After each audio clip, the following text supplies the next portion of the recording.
Hello, everyone, and welcome to the Dallas Legacy Open sideboard. I'm here with Clint, Cearley, one of our artists. Hello. Nice to welcome you into the sideboard. How has your weekend been? I think this is the first time you've been in an Open Series with us, right? It is, and got to say, it's turned out a lot better than I thought it would. There's more people here than I was expecting. Us too.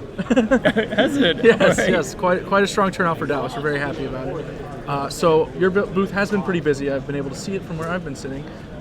So we're just going to talk a little bit, I guess, first about your history, starting with Fantasy Art and Magic, and then we'll talk some about all these pieces you've been, selling prints and signing all weekend. Okay. So how did you get into fantasy art? Well, fantasy art, I've always been doing art, and I've loved fantasy. I love science fiction, so I've always had, drawings of knights and dragons and all these sorts of things in my sketchbooks. And I'd spent several years doing graphic design, but I always loved the art instead of doing the design, and worked up a portfolio, contacted Magic, and just said, hey, this is some of my stuff. I'd love to work for you guys. So they liked what they saw. So Magic is the first one you started working with? It really is. Oh, wow. I didn't know that myself. So, that's great. You've done a lot of great pieces, most recently, of course, since, as you said, you just started relatively recently. So let's run through a few of those. I know Syncopate from one of the more recent sets has been very popular. How many do you guess that you've signed or altered or whatever over the course of the weekend? I've probably altered 40 of her alone, so she's definitely been the most popular. Fortunately, it's a design that I can do quite a bit with. Sure. I can add things to, and it's not too bad. Very easy to costume or whatever. Yes. Yeah, it's one of those cards that it's a great combination because people, they love the image, and it's actually a very playable card, and so it gets a lot of play that way too. Yeah.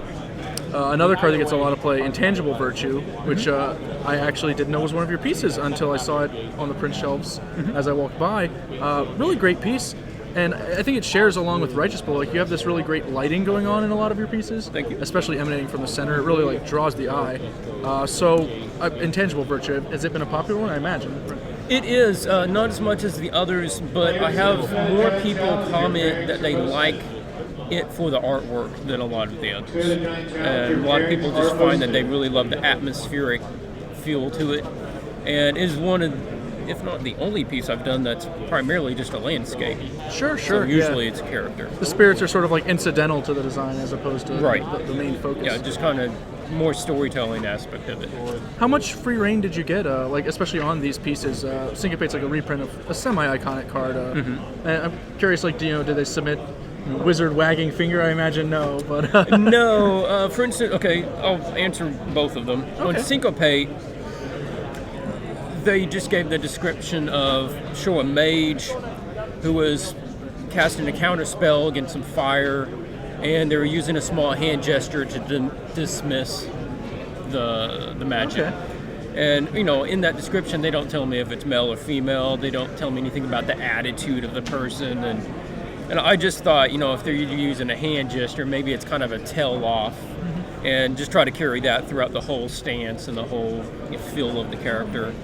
But as far as the Intangible Virtue, there was some design for the city. The style guide tells the artist a little bit about what it's going to look like. So basically, it's a giant Gothic wall with a big glowing opening in it. And I did take the license to make it snowy, to make it really cold, just to add more atmospheric to it, add some more visual interest. Yeah, and you've also got the seal in the middle there, which obviously from the style guide, I'm sure. Yeah, that was referenced. They did specifically ask for the Averson symbol to be the opening. So. Okay. That's a pretty interesting look, and Syncopate certainly has a little sass. I imagine the fire is an allusion to the previous version, which, as I recall, had some streaming fireballs. Yes, they did still request that it remain fire that she is trying to deflect with her counterspell. I hadn't even noticed until and then you say they specifically asked for it. I'm like, oh, that is kind of a nice homage to that piece. Yeah, it was one that I had worked on it for quite a while before I even dawned on me, wait, this is a reprint of something else. So I had to go back and check just to see what the original was, and that I wasn't just by happenstance doing the same image the same way. but Very it wasn't, so I was okay, and I just kept going. Yeah, awesome. Well, let's talk about a piece that a lot of players might not be super familiar with just yet. Right. Coming out in Gatecrash very soon, which is this one right here. We've got for Stolen Identity is the card, the Demir mechanic Cipher, which encodes onto a creature, not ciphers onto the creature, just saying, but and lets you copy opposing cards. Right. So what was our art description for this one? Because obviously communicating cipher sounds like a pretty tricky bet in and of itself. This one, they were outlining that they wanted someone of this. I forget the Demir Guild, yeah, the guild of that armor, and he is kneeling in a magic circle, and he has the blue color scheme instead of their regular color scheme. Oh, okay. So it's supposed to actually be an Orzhov guy, I guess, like being converted to a Demir. Yeah, he's saying use an Orzhov armored guy, big bulky stuff, and give him the other colors and more of the light design to it. And I kind of went with that. I decided to make it, this very dramatic lighting, like maybe he just appeared and, he's got steam coming off of him because he was just summoned, or, adds more interest. Sure. I like he has a very combative pose, just like Syncopate, obviously, like a lot of personality in him. Mm-hmm. So yeah, sweet piece. Thank you. I think it's been a pretty good weekend for us. Has it been a great weekend for you as well over at the booth? It has. I'm really glad I came. It's worked out well. It's always good to meet fans who get to play the cards. Most of the time I'm just back there creating them. I don't get to see them used. I don't get to see if people are liking them.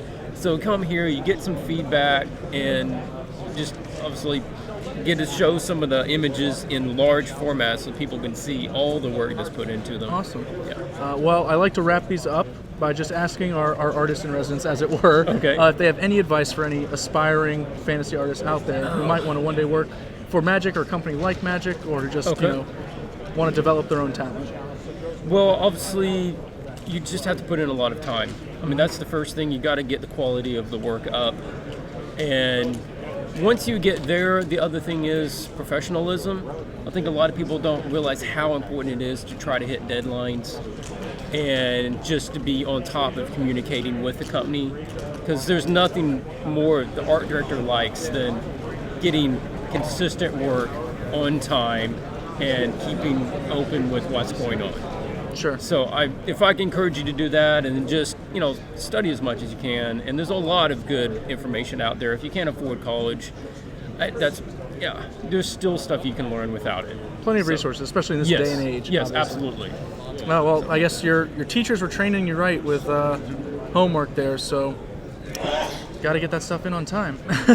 True that. Before we close, where can we find your art online if anyone wanted to order prints or proofs or anything like that? Well, you can contact me through my email. You can just go to my website. It's my name, ClintCearley.com. That's ClintCearley.com. Okay. And my email's out there. Just email me. Let me know what you're looking for. If you're looking for a proof, just tell me what size, which piece, and I can get that printed up for you. Awesome. Well, thank you for joining me, Clint. I appreciate it. Thanks for having me.